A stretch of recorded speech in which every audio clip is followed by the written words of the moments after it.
So, the story of Pecos Bill. Come with me. Let's paint a scene here.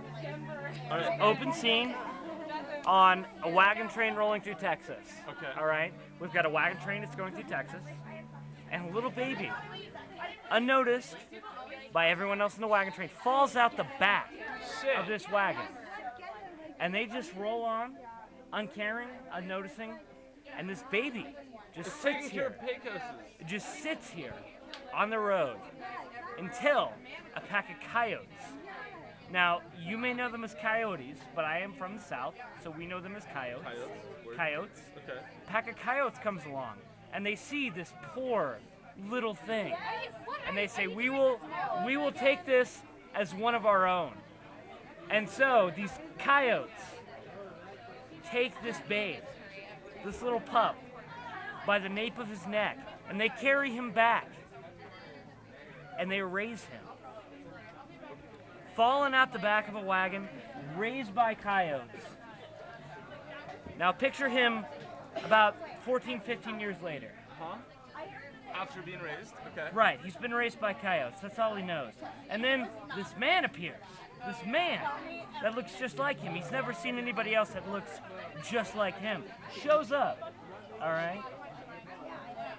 Looks just like him and says, Pecos, I am your brother. I am your brother. We were on this wagon train and you fell off and we looked for you. We looked and we looked and we looked, but we could not find you. And now I have found you. Come back to us. You're not a coyote. You are human. You are a human person.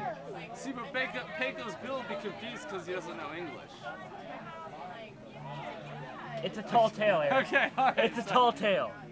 So he comes back with his brother. He comes back to civilization. This 14 or 15-year-old man, and he does his time. He works his odd jobs. An apprentice from the blacksmith, working at the stables, and he just can't find anything that pleases him. And so finally, Pecos Bill sits on the back of a horse, and he just feels at home. So at home on the back of this horse, and everybody's just astounded because this horse is known as Widowmaker, because nobody else can ride it. No man has ever been able to ride this horse except for this 15-year-old virtuoso known as Pecos Bill. All right, so he gets on the back of this horse and he rides it, and this horse is bucking, isn't trying to kick him off. It's entirely complacent. All right, this horse has found its master.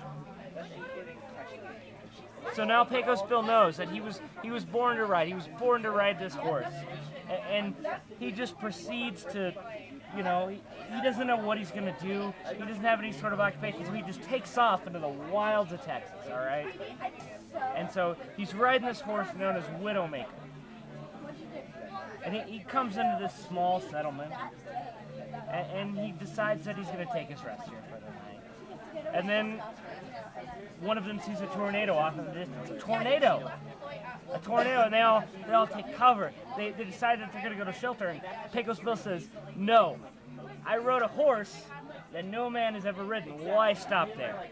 And he takes the saddle off the horse, and he stands in the path of this tornado, and he puts the saddle upon the tornado and proceeds to ride it like no man has ever seen. This man rode a tornado, okay?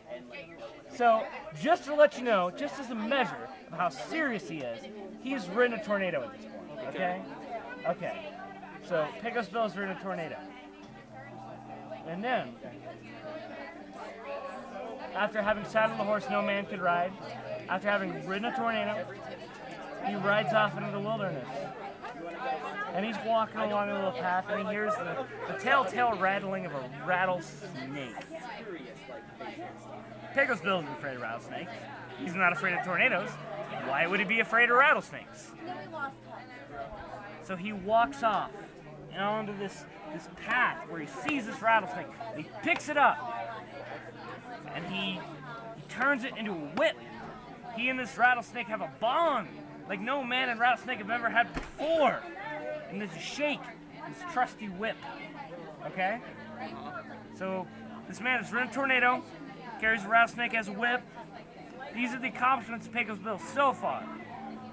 So, he proceeds to head into the south of Texas.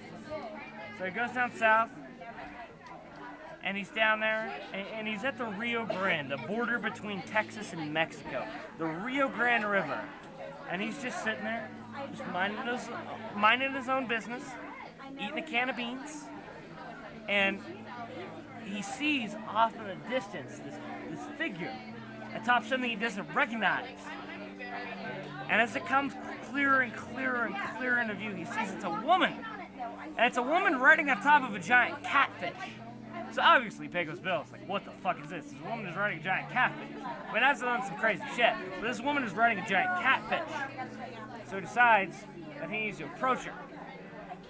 So this woman introduces herself as Sue.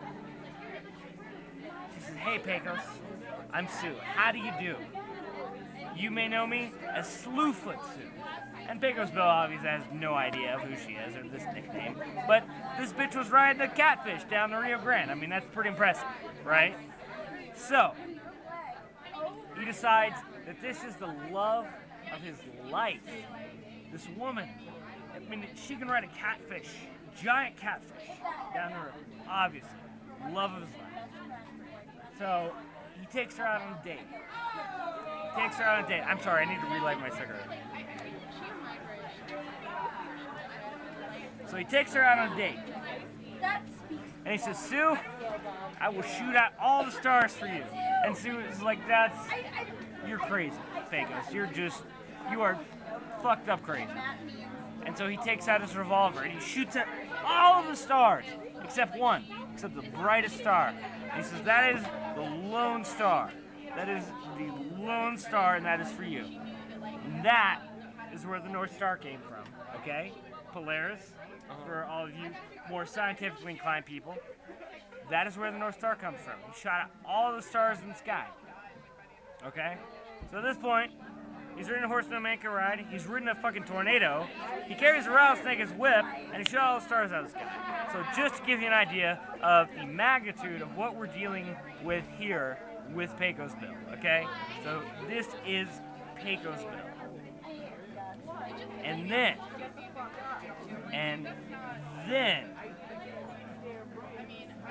Sue leaves him. She just leaves him, no reason. She said, Pecos, you're not paying enough attention to me. You're too busy going out and make yourself a legend. Too busy going out and make yourself a legend about cowboys. You don't pay enough attention to me. I thought you said no reason. There was no reason. I mean, that's really not a reason, because, you know, she could say that to Pecos, and Pecos could be like, well, I'm sorry, Sue. I will pay more attention to you. I guess that is kind of a reason. That's the reason a lot of relationships break up. That's beside the point. So, Pecos Bill is just heartbroken. Just heartbroken. Just cannot live without this woman. And, you know, he rides to West. At this point, these tales have been told all over the place. He's got a rattlesnake for a whip. He rides horse, nobody can ride. One time, this motherfucker rode a tornado. A tornado. Do you know what that entails? People hide from tornadoes. And this guy went out there and fucking rode one. Okay? He rode a tornado? Was he there a rode saddle? Yes, he had a saddle on a tornado. Thank you. Was the horse Thank you, there? Jarrett. No, the horse is an entirely different story. Jake. And he was just heartbroken. Did he heartbroken over this woman. So finally, he went and he jumped off the Rio Grande. He just jumped. I don't know if you've ever been to the Rio Grande, but there's some cliffs around there. It's a river. It's a pretty menacing place, okay? And he just hurled himself off the Rio Grande because he could not take it anymore. And that is the story of Pecos. You make the bagels?